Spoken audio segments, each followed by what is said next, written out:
All right. So, in the spirit of immigration, I thought I'd bring a nice Border Patrol story to the podcast today. So, back when I was young, dumb, and full of drugs, me and my buddies took a trip down to Rosarito Beach when we were living in Temecula, and we went to Papa's and Beer, which is one of the coolest clubs like I've ever been to. It's just this massive like outdoor club. They've got like hanging bridges all over the place. It was fucking cool. It's a cool place. Anyways, we went down there on just a normal weekend. So like on a normal weekend, there's not really much going on at Papa's and Beer. So we went and had some gato tacos. You know, we had a taco place that we like to go to, and you go, okay, 2 carne asada tacos. And the waiter goes, si, gato. We go, no, carne asada. Yeah, si, gato. Who knows what it was, but they were great fucking tacos. Anyways, we used to do this thing where we would download remember when we burned CDs back in the old days when you burn a CD?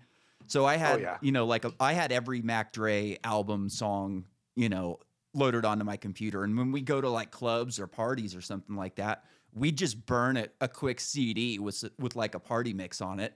And, we'd go up to the DJ and be like, here, man, play some of this shit. So we're down there in Papa's and Beer and we're having a great time. And it's like me and 2 buddies and like 6 girls maybe in the club that were like all hanging out together. And this DJ throws on Mac Dre and we just start loving it. And the girls knew who it was, which was insane. By the end of the night, like we hook up with these girls and we're hanging out in their hotel. And at the end of the night, and actually what's funny too is like every time we give an album to the DJ and they'd never heard it before, they'd be like, this stuff's fucking great. Can I keep this? And we're like, yeah, dude, we made it for you. Like, keep it, fucking run it and play it. Anyways, on our way back, we had a bunch of cocaine and a bunch of weed, and we were drunk and fucked up the entire night. And it's like 4 o'clock in the morning, 5 o'clock in the morning maybe, and we decided to start driving up instead of staying at the hotel for the night. And we get to Border Patrol, and they wave us through. And for some reason, my drunk ass drove into the search your fucking shit section of the Border Patrol instead of just driving straight through. And it was like a weird thing where if you went straight, you went into the search area, but you had to like make a loop. Anyways, we're sitting there in the search your shit area. We pull in and I'm like, hey man, there's a guy like searching somebody else's car. I was like, hey man, they waved us through. I drove in here by accident. Can we just leave? He's like, no, if you came in here, you got to get searched. So we're like, fuck, man, we are fucked. And we're just sitting in there waiting while he's searching somebody else's car.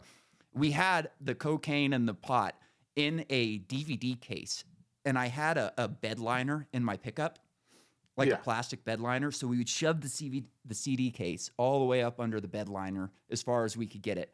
So we're just waiting there, and there's like 3 or 4 Border Patrol agents playing fucking fetch with the drug dog right behind my truck. And so we're like in there debating, like, what do we do? Like we're fucked. And one of the guys we had with us, his name was Matt. He was a Mormon, and he was kind of like a lapsed Mormon. His family was Mormon, but he was out partying. And he was this is so funny. He goes, hey, do you think I should give him my Eagle Scout card? We're like, what? No, don't do that, you fucking crazy asshole. And I don't even remember exactly what happened, but we just sat there like shitting bricks until they finally came over and they were just like, yeah, you guys can go. Oh, nice. Sometimes you get away with shit, right? Absolutely. All right, let's do this.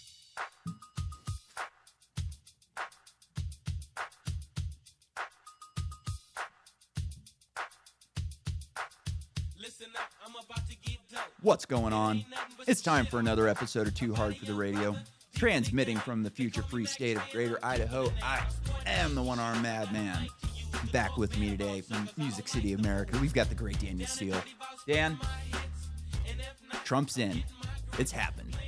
It's happening. It's okay to be white again. It's okay to be white again. Unbelievable. It's okay to have energy again.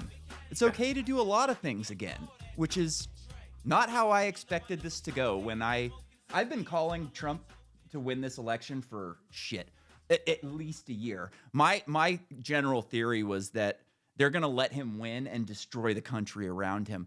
But now, like, it seems like there's been a rally call to like surround him with people that aren't really going to let that happen, Yeah, I actually let's get into the Ross thing Yeah, first. 'Cause it kind yeah. of Here, let me dovetails read this. into This is breaking news, hot off the presses. This is the real Donald Trump on what's his thing called Truth. So here's his truth. I just called the mother of Ross William Ulbricht to let her know that in honor of her and the libertarian movement, which supported me so strongly, it was my pleasure to have just signed a full and unconditional pardon of her son Ross. The scum that worked to convict him were some of the same lunatics who were involved in the modern day weaponization of government against me. He was given 2 life sentences plus 40 years. Ridiculous. What do you think, Dan? That's great news. yeah. So I think it's great. I'm very happy about it. Obviously, there's a few more people he could be Yeah. pardoning. But what I really like about this was the Libertarian Party actually being effective at something. And I'm sure Angela McArdle had to eat so much shit for having Trump at the convention. Yep. And but that's kind of the role that the LP should play. Like if they want to get a platform and they want to get heard, you're not just going to get 2 or 3% of the dorks in their basement or us.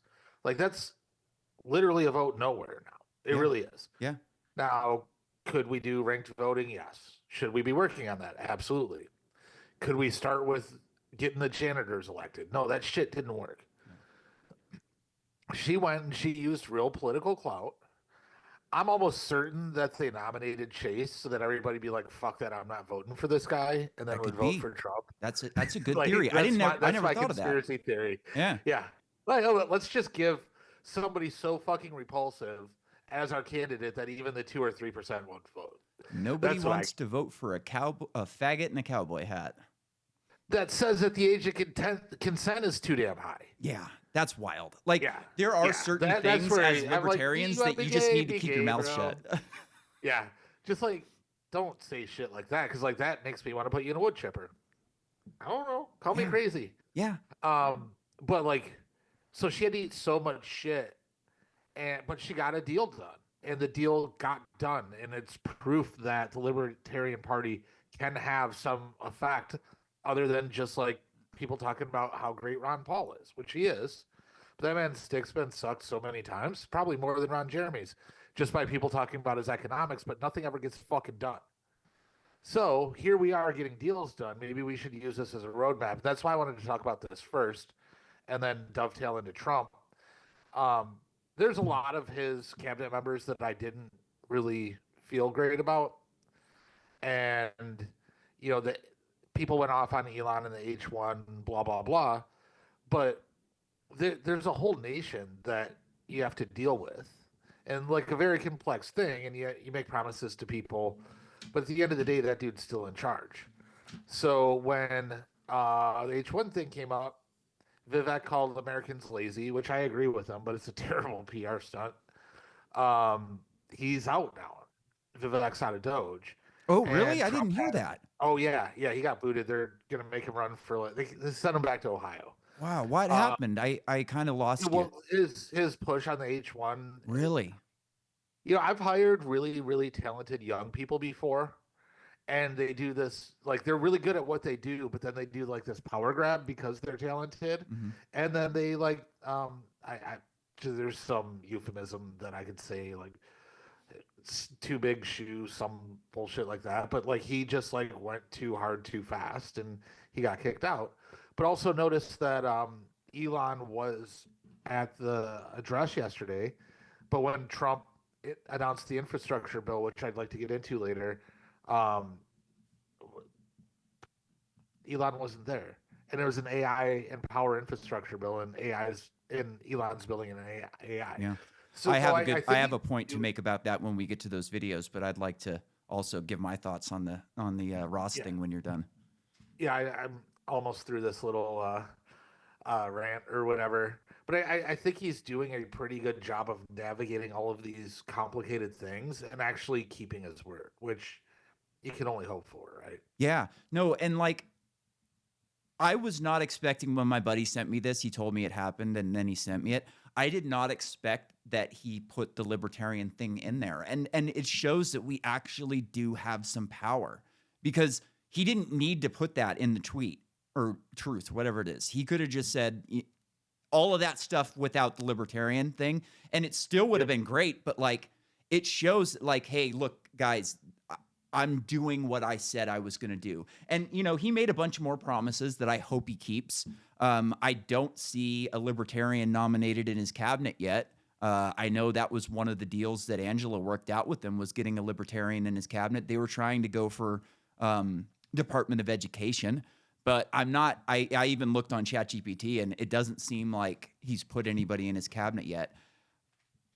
That kind of sucks. But at the same time, like, he did not just forget about us and go over there and grab some clout for a day and then just go, fuck these people. Like, they're not even, it like you said, it shows that we actually have some power for the first time, like, in modern day political history, right? Like, the Libertarian Party has been essentially non-existent for my entire life. I will go ahead and polish Ron Paul off one more time. Mm-hmm. I would trade Ron Paul working with DOGE for a cabinet seat any fucking day. Absolutely. And he is. Absolutely. That's a great point. So should we get into this infrastructure bill? I suck the guy's dick myself. That's funny. Right on. Yeah. Whatever you got. Hey, if it gets rid of the Department of Education, maybe I'll take one down the throat. Maybe we just don't need one. I don't have any teeth, so it'd be easier. My jaw won't get as sore. So I've got videos lined up. I've got Trump announcing it. I've got the stool, and then I've got Altman and the Japanese guy. Should we listen to all of them? Yeah, let's listen to Trump announcing it. Altman, like, they didn't say very much of substance. A lot of platitudes and just Trump kind of like announcing it, and then the best part of my day. Yeah, was that stool. Here we go. To welcome three of the world's leading technology CEOs, and in the case of Larry Ellison, it's well beyond technology. He's sort of CEO of everything. He's an amazing man, an amazing business person. But to announce the largest AI infrastructure project by far in history, and it's all taking place right here in America. As you know, there's great competition for AI and other things, and they're coming in at the highest level. We're joined by Oracle Executive Chairman Larry Ellison, SoftBank CEO, my friend Masa Yoshi-san, and CEO of OpenAI, and I would say by far the leading expert based on everything I read, Sam Altman. So that's great that you're coming in together. That's a massive group of talent and money.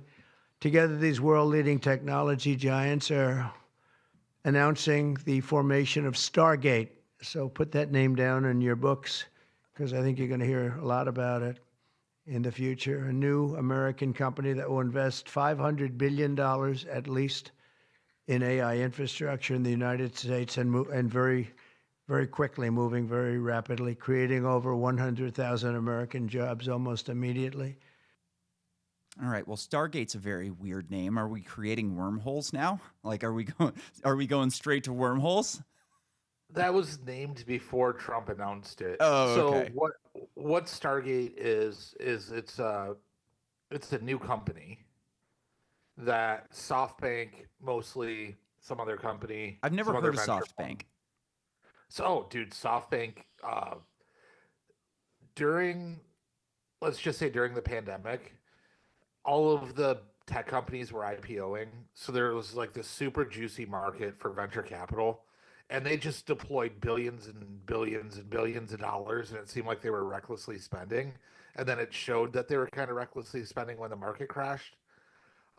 It's just like this super Asian fund, not super Asian in like a derogatory way. It's just like this super fund from Japan, where they have so much fucking money to invest.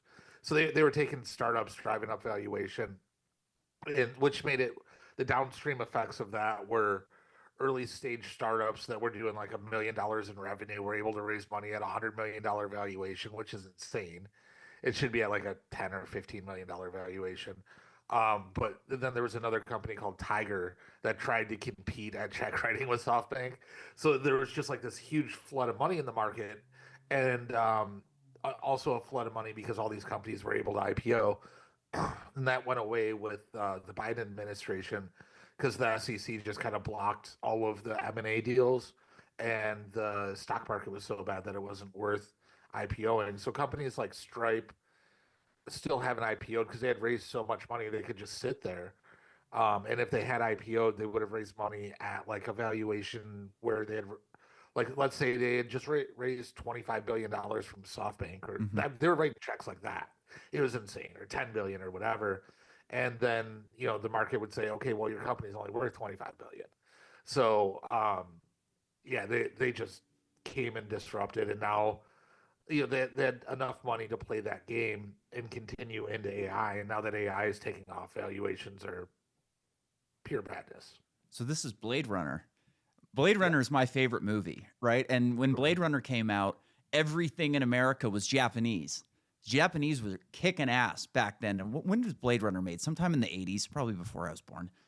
Anyways, like Japan's in like awful financial trouble, and their replacement birth rate is way fucking down.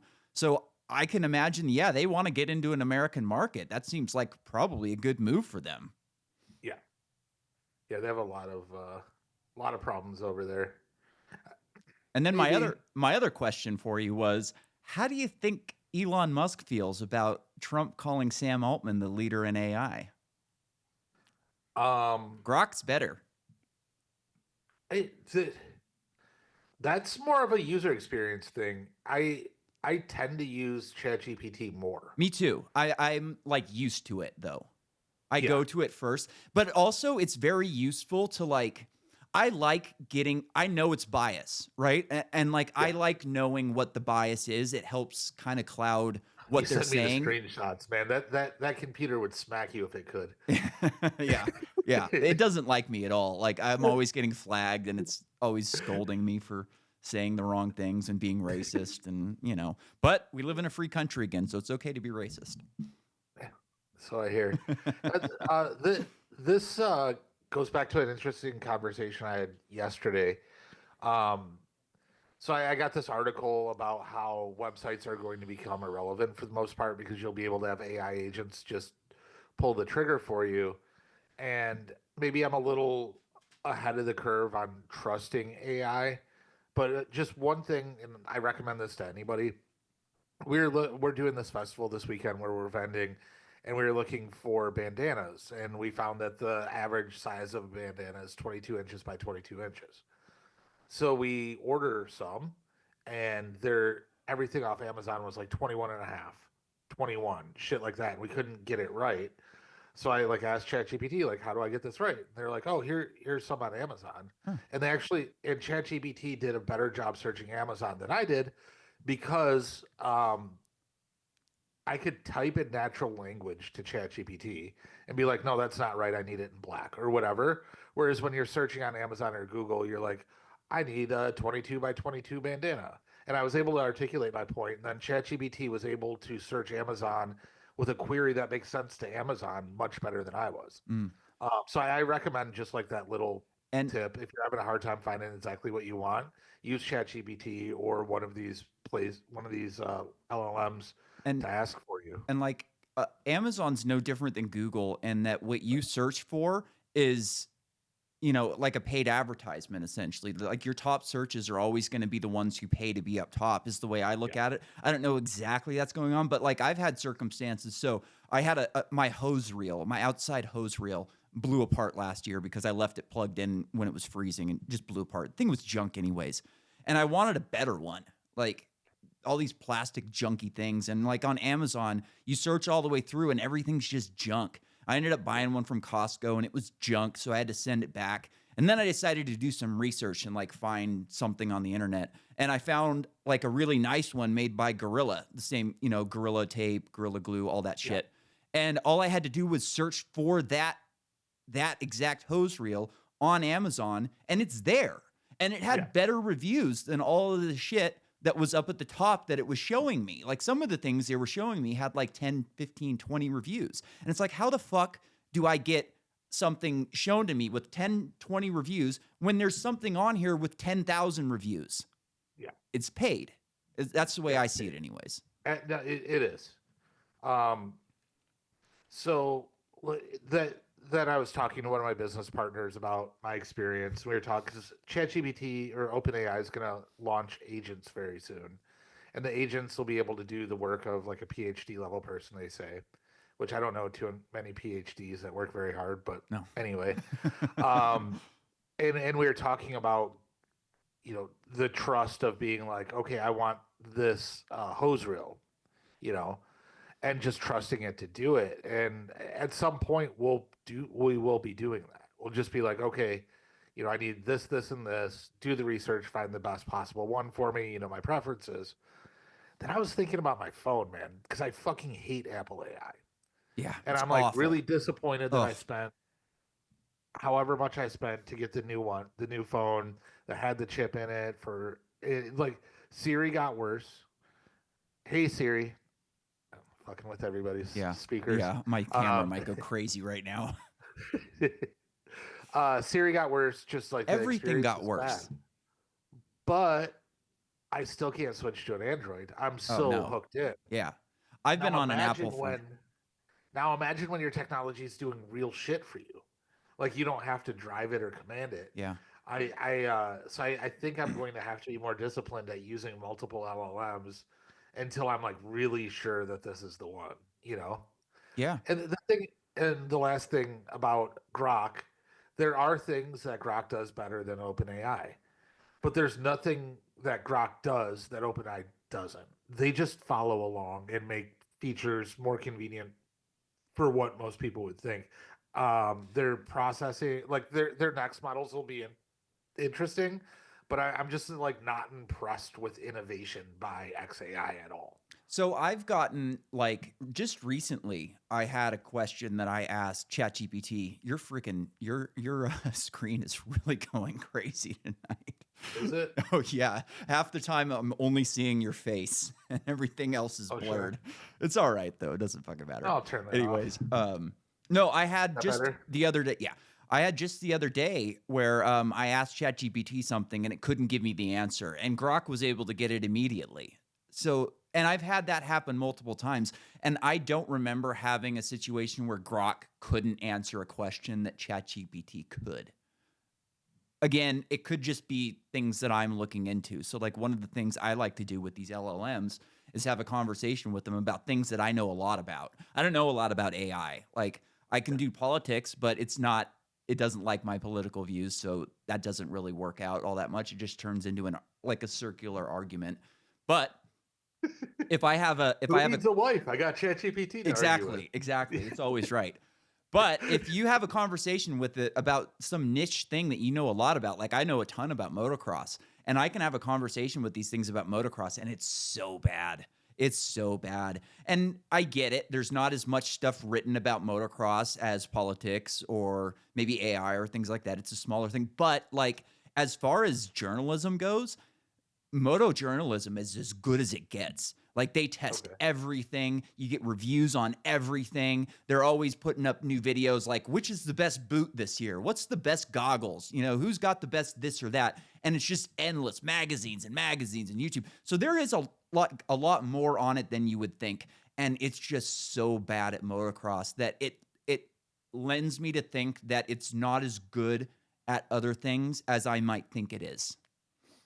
Yeah, I watched a video today about it's like they called it an infinity or a forever candle. There's basically copper pipes in mason jars with a carbon fiber wick. Then you just refill the fuel. And I was asking ChatGPT about it. And very different information than the video, and I was watching the video work. Mm-hmm. So I was able to like correct it and like help it learn more. And then I gave it the video. Now it kind of understands it better.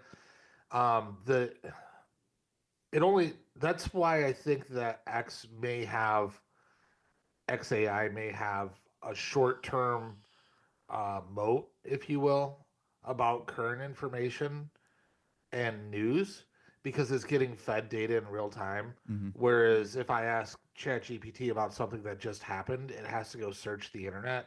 It's not already like populated in its database, if that makes sense. Mm-hmm. It hasn't had a chance to learn or think about it.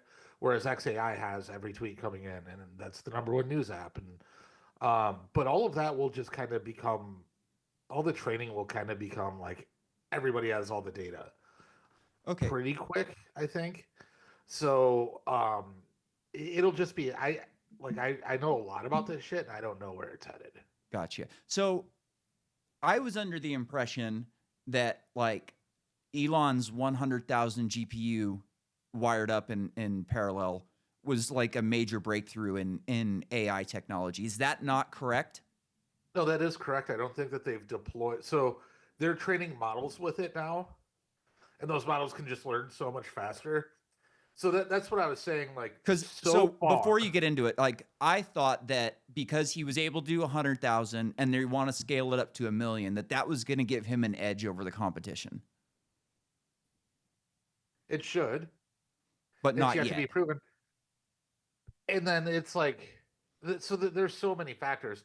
How does he get the chips? Mm. If SoftBank's putting all the money in with Oracle, so it was SoftBank, Oracle, and OpenAI who was up there. Oh, sorry, I have to go on it. I have to correct myself Yeah. to something that I've said in the past, or I might have just said it to you, but I'm pretty sure I said it here.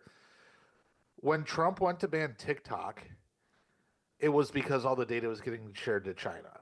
Mm. And then that like whole thing just kind of went away and I didn't pay attention to it. There was a deal done where all of the American data is in its own walled garden in the United States that Oracle runs. Oh, So this that makes data sense. threat thing that they're pushing, hoax narrative, Yeah. no, it's not. Like that's not the problem. The problem is TikTok was the only app that was exposing what was going on in the Middle East Mm-hmm. and not censoring. Like that's the bipartisan support. I bet you every one of those bipartisan people have an APAC handler. I heard an interesting That's what theory that was about TikTok the other day from an insider that worked at ByteDance. He like sent a note into a podcast that I listened to, and he was saying that the real threat that TikTok poses to the rest of the social media companies is it's the modern day QVC. Everybody on there is selling something, and like essentially he was saying that social apps in China aren't just social media. It's like you buy everything on there, from your groceries to your clothes to your household items to your car. And that's the direction that TikTok is going in. And Yeah. the other apps are not ready for that. Um, it's a good point. I've seen a lot of people. And they've been Actually training. He said they've been training their algorithm on this QVC type thing for like 10 years. It's not working very well yet. No. Actually, the person that I hired to replace me at that big company that I ran went and worked on this product at ByteDance. It really, social shopping is the thing that the nut that people are trying to crack. Instagram did a deal with Shopify where you basically can have a Shopify store on your Instagram, but you're checking out through Meta and all that. Super cool. Didn't get legs. You can go do that right now. Yeah. You can go sell whatever. Yeah, no, And like it's all the hot women do that shit all the time. They're always selling some sort of fucking lotion or Yeah. you know what I'm talking about. All the Instagram chicks, they all have products that they're selling. What TikTok did, and it's really smart, is they created this marketplace. So there's this world of affiliate marketing, which was really big in like the mid 2000s. It's still a thing, but it's not as big. It's not like this big business model where people are like, "Oh, I'll put up a website and I'll just do affiliate deals." Like that. That's not how most people monetize anymore. A lot of the problem with affiliate programs is, let's say I'm the company, I'm reaching out to you. If you don't know and trust me, why would you go sell my product? How do you know that I'm going to pay you? What TikTok did is they created this marketplace where any business could upload their product, and any influencer could sell or any person on TikTok, not just an influencer, could sell the product. And when the product sold, they would get their commission because ByteDance or TikTok was the intermediary. So you had this trustless situation where you could go sell somebody's product, but for whatever reason that I just think that those people, um, the users, not the people selling, but the people, not the companies, but the users, just don't understand the value of $3 1,000 times. You know what I mean? Yeah. So I'm a big influencer and I get $3,000 for a post. But let's say I just shared a book I liked and I was going to talk about that book anyway. Like maybe I could pick up $500 there. Well, Yeah. that's not 3,000. Give me my 3,000. I deserve everything right now. Yeah. Um, so I think that they haven't been. I've been trying to crack that nut for years. I just in different ventures that I've worked on. I they just it doesn't do it. Gotcha. Um, There was so another, like, I heard a bunch of really sad, like, TikToks about TikTok, essentially on No Agenda this on Sunday. Like, women, crying. Like, I was lonely. I created a network of people that helped me. I was able to bring in income, like, and it was consistent enough to where it like really changed my life. And now it's just being yanked away. And like it was sad to hear these people. They're crying, and it's kind of ridiculous to cry about a social media site. And they were recognizing that as well. But like I get it. As somebody who lives on the internet, like I live on the internet for the most part. I don't do much in public. Like I don't go out with my friends very often. My life is on the internet. And if somebody just up and yanked this podcast away from me, it would really like hurt my life. Not financially in the same way, but like socially. I have a network of people that I have on here from time to time. I enjoy talking with them. And like it wouldn't happen if I didn't have the podcast. I'm not just going to call, you on the phone every once in a while if after the if you were just a recurring guest every once in a while and then the podcast just ends. Like we're not going to do an hour phone call once a week. It just wouldn't happen that way. So like talking on the phone, it sucks. It sucks, man. My buddy likes to talk on the phone and he'll call me and we'll just bullshit for like 2 hours. And I'm like, dude, just let me put it on the podcast. This is good material. Like we're talking about good shit here. I could put it on the podcast. It'd be great. And he just doesn't want to do it. I have a buddy. He showed me the internet, like showed me porn on the internet for the first time. I've known him forever. He was just like ahead of the curve on internet. Became one of the leading minds in cloud computing. Contributed to like some actual software languages that are widely used now. When Kohl's.com went down on Black Friday, he was a guy and they lost $50 million in sales. He was on the team that they called to come and fix it. Then something happened to him. They're still trying to figure it out, but like he's sick. He can't keep his thoughts together, and he just lives in this house down a dirt road. The only way can't drive because he's so fucking sick and like cloudy in the head and shit. Yeah. So the only time he gets to leave is to walk a mile and a half down a dirt road to go to a gas station. Yeah. And then he came and stayed here for a couple weeks. We traveled a bit, left the dogs with him. Didn't do a great job with them. But every time that we left, we left and came back twice. And every time we came back, he was just in better spirits. Yeah. Because he had like some sort of purpose, right? He was doing something. Yeah. And I think that those people, I think that, maybe they should diversify their life a little bit. Yeah. If they have the option to. Yeah. Like, because if you're just a chick, like you can go meet dudes. Easy. Somebody will fuck you. Yeah. Friday night, I promise. Just wash the old cooter up and go out. Yeah. I get that though. Like I was in a serious fog for the first 5 years after my injury. Like brain injuries are a serious fucking thing. And like while your mind is rewiring itself, which it does, like it's a wild thing. The brain is like very plastic. That's not the word. You know what I mean though. And it goes, plasticity, something like that. Whatever. It's not plastic, but you know what I mean. It heals itself. And sometimes like if those pathways that it normally used were damaged too bad, it just creates new pathways. And while it's doing that, you're in a real fog. Like you don't like I can't remember hardly anything from the first 5 years of my injury. It's only been the last like 2 to 3 years where I've kind of been able to get out of that fog and kind of be a normal person again. Like my memory is still fucked. Like I have to do crazy things on my iPad to remember things. I have alarms going off all day. I've got notifications coming in all day and I still fuck shit up. I miss doctor's appointments all the time. And like, it's tough. And when I first moved here, I didn't know anybody here.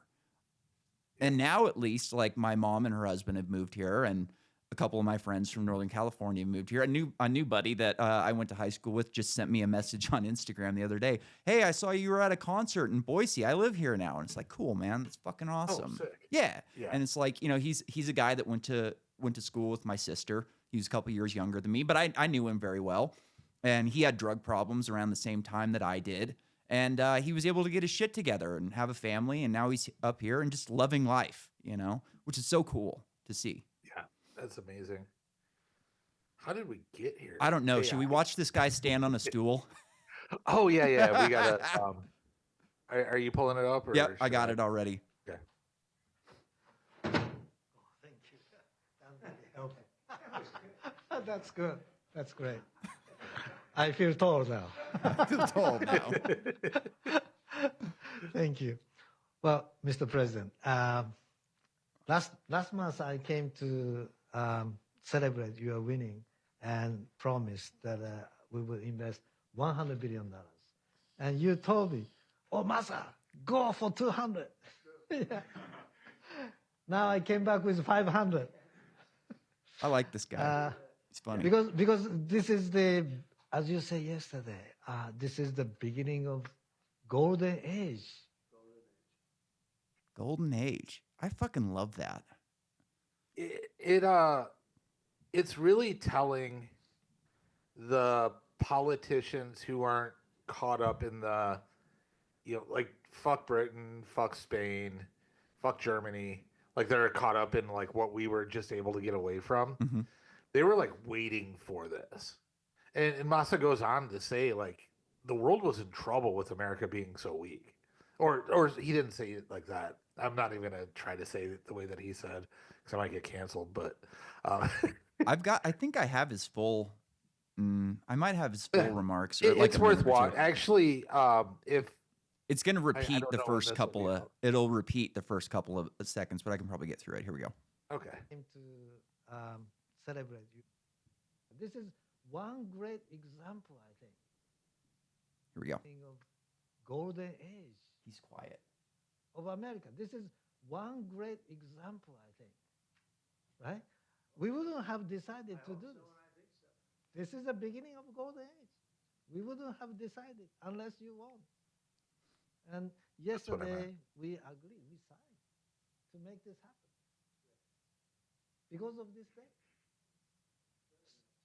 So we would make this happen. We would immediately start deploying $100 billion with a goal of making $500 billion within next 4 years, within your term. Right? Because of your success. So we are very, very excited to do this. And our partner is, of course, SoftBank, OpenAI, Oracle, and additionally investing partner with MGX. Not familiar with them either. On top either. of that, we have the technology partner, NVIDIA. And of course, Microsoft has been very, very supportive to SAM and continue to support all our success. This is not just for business. As Larry said, this will help people's life. This will help solving many, many issues, difficult things that otherwise we could not have solved with the power of AI. I think AGI is coming very, very soon. And after that, that's not the goal. After that, artificial super intelligence will come to solve the issues that mankind would never, ever have thought that we could solve. Well, this is the beginning of our golden age. Thank you very much. So before this like AI kick really started and into it, I've kind of had like a heterodox view on this stuff. I think that AGI is going to be a lot harder than these people think. I thought, at least, and I thought that like super intelligence was probably 100 to 200 years out.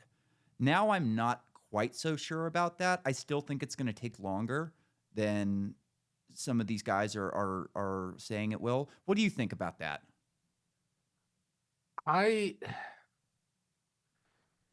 people are scared, and that makes sense.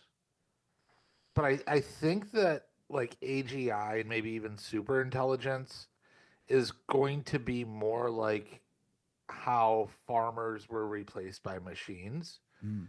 and then people got to build other shit. Because I really don't see a computer having nuanced thought in creating. Now I can tell it to create something, but it's going to need the parameters from me. So like to be able to think and be like, oh, like the packaging that my wife designed. Like, hey, I That have this briefcase is brand. super cool. Oh yeah, or that briefcase is a great example. So for the listeners, I guess I can send a picture or something. We do vend for our brand, and we go to these places and we set up like an easy up and a table. And I was like, wouldn't it be cool if we had like the briefcase from Pulp Fiction? And she's like, say no more. And then so it obviously doesn't look like that, but when you walk by our booth or our easy up, it's kind of everything's dark, and then you have this briefcase that's just fucking lit up. She put in these cool LED things, and our product just like stands out there. I don't think that AI would be able to think up, go to the briefcase from Pulp Fiction, make it look cool, like that, like taste. I don't think AI will ever have taste in things. It might find the optimal thing, like, oh, maybe you don't need a briefcase, you could buy the suitcase and whatever. But if I put a fucking rolling suitcase on the table, sure, it might have been better for flying to Tampa this weekend, but it wouldn't look nearly as cool. And No. I just don't think AI is ever going to be able to do that. I think that people who embrace it will be able to be much more effective. I don't think it's just going to come and like take jobs. It might take it'll take it'll eliminate unnecessary jobs, sure, like middle management. Like Yeah. you just don't need it. You don't need a project manager to manage project managers.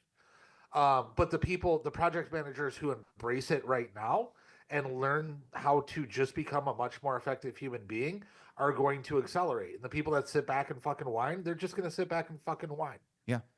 So like in motocross, the bikes in the last few years have gone to fuel injection. So you can do like ECUs and tune engines and stuff like that. And also they've been able to incorporate data gathering materials into the suspension. So up until then, like everything was done off of feel and experience. So the rider tells you what they're feeling, and the mechanic or the suspension tech or the engine tech goes off of experience. This is what they're telling me. I know that in this situation the bike should do this, so maybe we'll change the angle on the suspension. Maybe we'll do a different valving. It didn't replace anybody. All it did was make everybody else's jobs easier, and it made it easier for them to get the bike right. Because now they have actual data where the rider can go, I like the bike like this. And the team can go, well, you might like it like this, but the data says that it's better like this. Yeah. And then you have a decision to make, right? Because data isn't everything. A lot of times data is going to send you in the wrong directions, but most of the time it's probably not. It's probably going to give you a pretty good direction to go. And I would imagine that AI is just going to make things easier for everybody. So like the privateers who don't have those people working for them, they can now maybe get some data analytics and feed it into an AI, and that AI can help them by being the mechanic. Hey, why don't you try 2 clicks stiffer and 2 clicks faster on your forks? Maybe it works, maybe it doesn't. But it's something. It's better than nothing, right? And like that's the way I've really envisioned it for like how it would change something that I deeply care about. Like I love motocross, I love racing, and I want to see it safer, and I want to see people make more money. I want more jobs, more riders, more teams. And I think that these AIs can help with that because like you said, you can get rid of some of the fat, trims off some of the fat. And yeah, that might suck for a couple of years. Some guys might lose their jobs, but they could also go back to school or go to a different company and be trained to do something else and be useful. Or they could be bettering them fucking selves. That's Yeah. the thing. Yes. You need to take action as a human being. You can't just sit there and, oh, well, this job was paying me $150,000 a year and I made it whatever. Whatever. That's your fucking fault.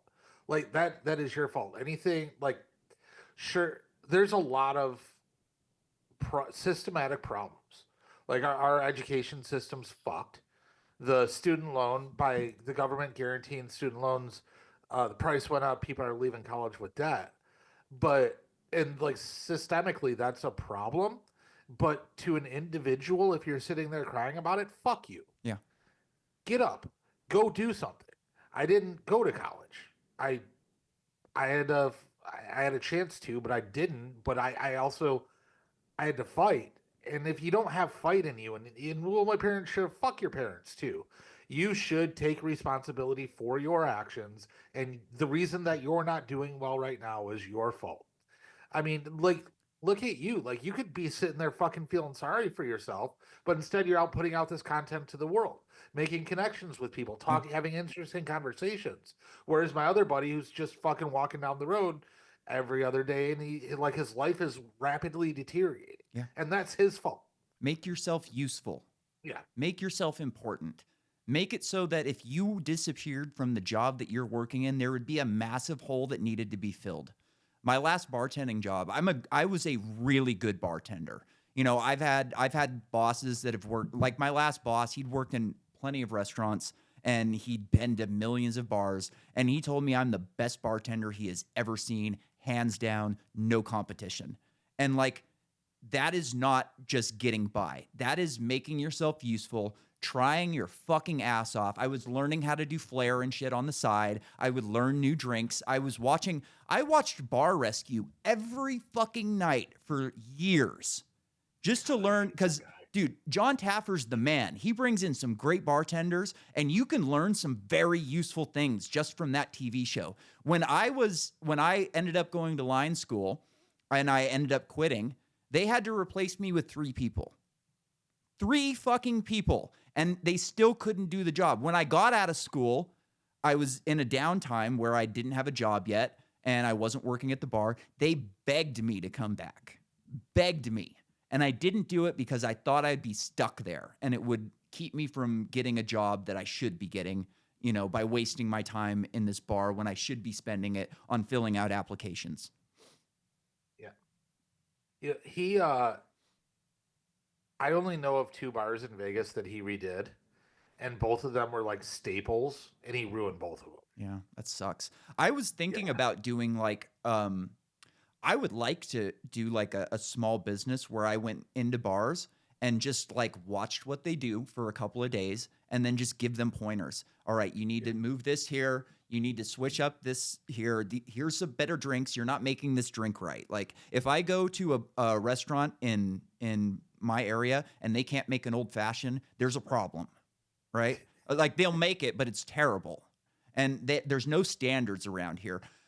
Like the worst thing about Idaho, the thing that bothers me the most about Idaho is the restaurants. There is absolutely no standards up here. The standard for a privately owned restaurant is just be a little bit better than Texas Roadhouse.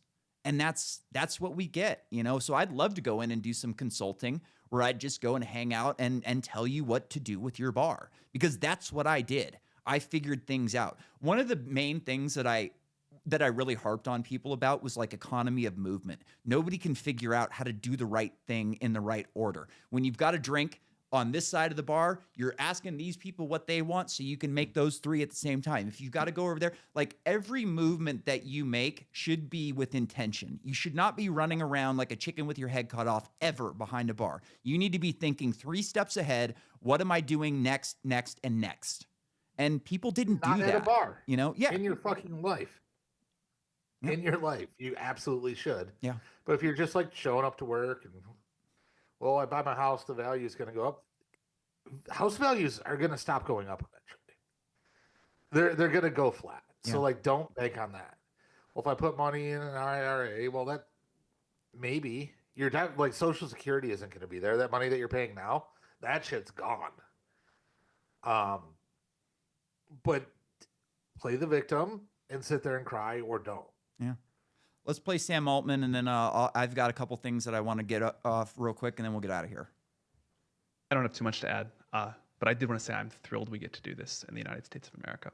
I think this will be the most important project of this era, and as Masa said, for AGI to get built here, to create hundreds of thousands of jobs, to create a new industry centered here.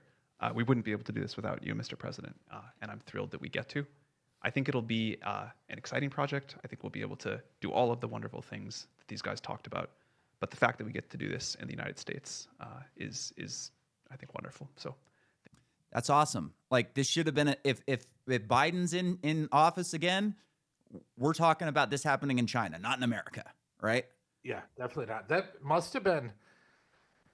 So that dude's gay, fine. For sure. But definitely coming from the Bay Area as a gay dude, it must have been kind of humbling. He's definitely going to get a lot of shit from his peers of just calling Donald Trump Mr. President. They'll fall in line. Huh? They'll fall in line. You think San Francisco will fall in line? No, but he'll get better employees somewhere else. Yeah. Yeah, no, they're doing it in Texas. They're building. They'll fall in line or Project they'll get a new job. Stargate in Like Texas or this is whatever. what's happening, people. Hey, I'm sorry you don't like it, but this is going to happen. Whether you like it or not, I don't care. You're going to fall in line and you're going to do what I tell you to do, or you're going to find a new fucking job. Yeah. Before we get out of here, I want to talk about the EO on birthright citizenship Sure. and how petty I am as a person, and Trump did it in that EO.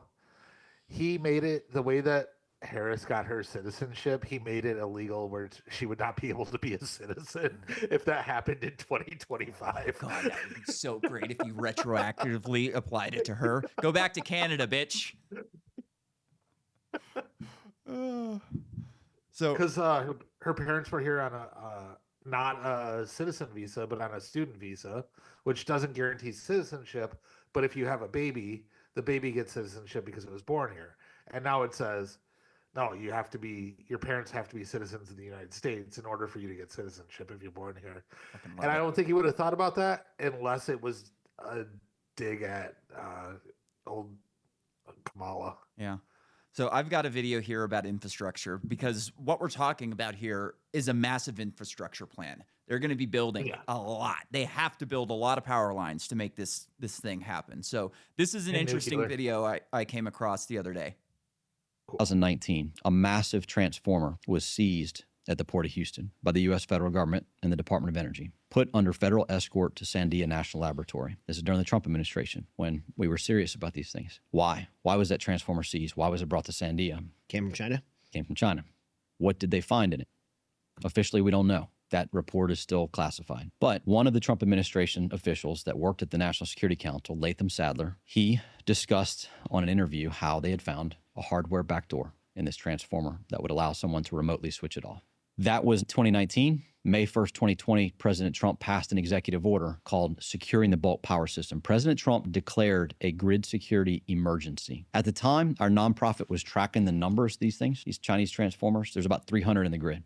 That executive order was meant to address that threat. On the very first day of the Biden administration, that executive order was suspended and the floodgates were reopened to the importation of Chinese transformers. We pulled the numbers 2 weeks ago, 492. Whew, that's scary. And you know, we've got massive infrastructure problems in this country. We've talked about it a little bit on the show, and you know, these transformers, they're serious business. These things are fucking massive. They're heavy. We had to install a big transformer at a compressor station in North Dakota. So you've got these natural gas lines that need to be compressed along the way. So we've got this massive compressor station. You've got to bring out a crane to drop this thing. These things are so big that they have to be transported across the ocean on major ships. Then they have to be transported by train to where they're going. And then you have to have oversized equipment and cranes to put them in place. So if we ever run into a situation where we get shut off, whether it's a backdoor or an EMP for the sun or whatever happens, we are fucked. There is no way to get these things in place. And if they blow out, through like an EMP from whatever cause, we are in serious fucking trouble. And we make these things in China. So if China's turned off and we're turned off, we're completely fucked. Like, we should have an entire backup for our entire grid underground all the time, just waiting in case. And I do not believe for a second that we have that going. I know that they do have extra equipment, but not to the extent that we need. And people don't really understand how bad an EMP is.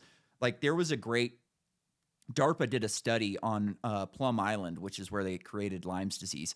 and it was an EMP attack or a cyber attack, whatever it was. They brought in a bunch of different line companies. They built separate grids, and they were under attack by these DARPA, hackers for an entire weekend. It was pouring down rain. The wind was whipping like crazy. You didn't have communication equipment because that's out too. So now you have to figure out how you communicate with the line crew from your NASA center where all your screens are at. You got to figure out some sort of communication. And this thing went bad. It went really bad. They could not get it going. And people don't understand that, like, just basic weather can throw a massive fucking wrench in your spokes, And one of the things I was thinking about after we got off last week when we were talking about firemen going and working out in the fields, and you said, well, how are they expected to work in the field and then carry some 300-pound woman, out of a house? As linemen, we worked 40 hour, I worked like 85, 90 hours a week.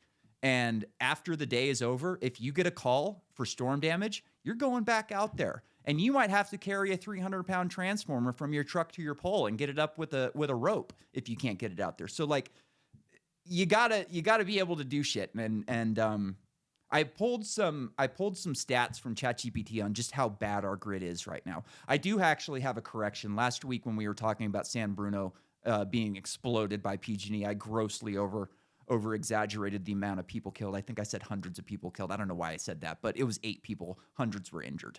Anyways, I asked ChatGPT what percentage of our grid is past its lifespan. According to recent reports from the U.S. Department of Energy and other industry sources, a significant portion of the U.S. power grid is beyond its expected lifespan.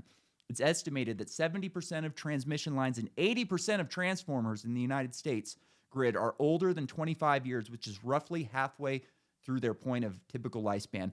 It depends on what year you're talking about. So stuff built in the 50s was built to last for 100 years. Stuff built in the 80s is not going to last 50, period. And ChatGPT will even back me up on that. Aren't lines from the 1980s worse shaped than the ones built in the 50s? Yes. In many cases, transmission lines from the 1980s can be in worse condition than those built in the 50s. And it goes into material cost, increased demand and stress, technological regulatory challenges, more frequent extreme weather, which is, okay, whatever. Anyways, continuing.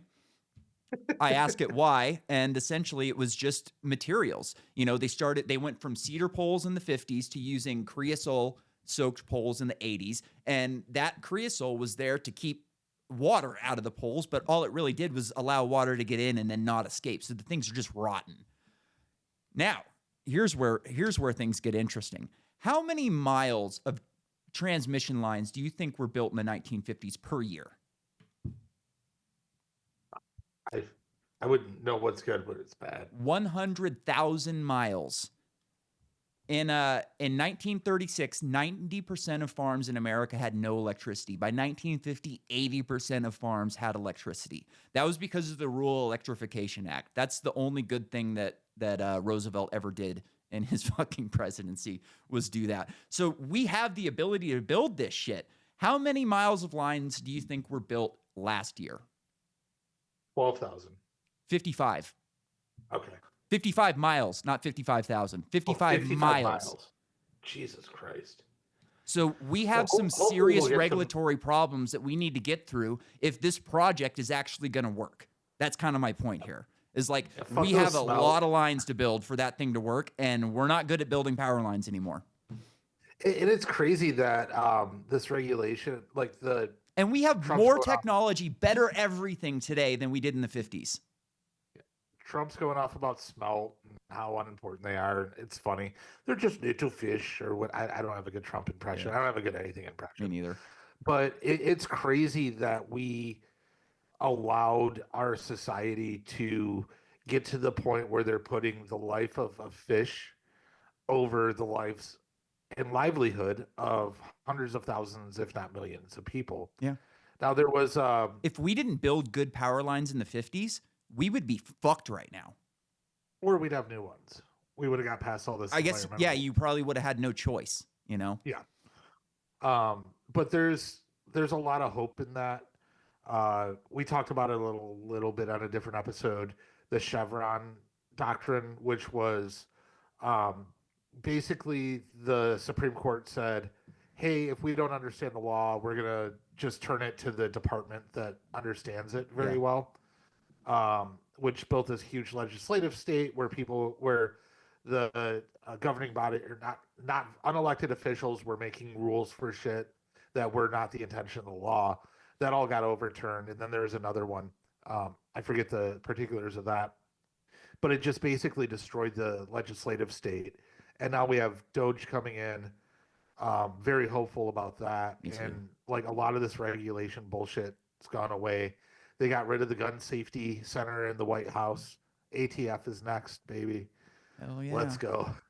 I've got one more It's stat. the golden age. I got one more stat that I wanted to read just because I got this book out and I don't want people to think. So this book is called The Grid. On the top there, it says this is a 2016 Bill Gates pick. So you know what position, these types of books are taking if Bill Gates is calling good. Quote, as a later speaker in the day proceedings could point out, 60% of men who run on our electricity systems are within 5 years of retirement. This was in 2016. That's bad. Yeah. That's bad. Well, I think we did it. Now they have no Medicare to fall or Social Security to fall back on, so they can't retire. Oh, I do have a baby birthing video thing. Should we play that real quick, or do you got to go? Yeah, let's play that real All right, quick. this is so fun. I wish we could play it on the screen right now, but it was just a pain in the ass when we did it last time. Here we go. Designed to help women give birth easily, and it's based on a patent filed in 1963. People were wild in the 60s, baby. For people First, listening, the pregnant woman is strapped onto the explain it. table, lying on her back. When labor begins, the table spins at a calculated speed, theoretically using centrifugal force to assist in delivering the baby. The table's speed can reach up to 8G, which is equivalent to forces experienced Fighter by jets. pilots during high-speed maneuvers in fighter jets. we'll yank it The out speed of of her. rotation is adjusted dynamically depending on the mother's progress and the baby's position. We got a fat one. This Speed force it up. is intended to assist the uterus in pushing the baby out naturally by supplementing the mother's own efforts. It's At the flipping base of into the a rotating screen. table, a soft cushioned receptacle or net is installed to catch the baby safely once it is expelled. The receptacle is designed to circus net. absorb the impact and gently cradle the newborn, preventing any injuries. The system features a bell that signals when the baby has been delivered. Hey, Bob, I'm gonna go especially have in a case cigarette. medical Listen personnel for the are bell. momentarily distracted. Once the baby is delivered, the table is stopped and the mother is unstrapped. The newborn is immediately taken for standard post-delivery medical checks. Pump it full of vaccines. The apparatus includes a manual and automatic stop function to halt the rotation immediately if complications occur. I think The I'm system complicated. limits the maximum rotation speed to avoid excessive forces that could harm the mother or the baby. The concept was developed by George and Charlotte Blonsky, a childless husband and wife duo with no Makes medical sense. background. George Blonsky, a mining engineer, and his wife were inspired during a visit to a zoo where they observed an elephant giving birth. They Imagine noticed an the elephant elephant spinning in moved in a 8Gs. circular, almost spinning motion before delivering its calf. This Yeah, my dog does behavior that before it intrigued them shits, too. and sparked the idea that centrifugal force could assist childbirth. Although the U.S. government awarded them a patent in 1965, their invention remained a theoretical concept and was never implemented in medical settings for reasons you can easily guess. And on that, we're calling it a night. Dan, this was a good one. Yeah, good seeing you. I'll probably won't have a bunch of notes next week, but I'll be here. Sounds good, man. All right, Night, see you, brother.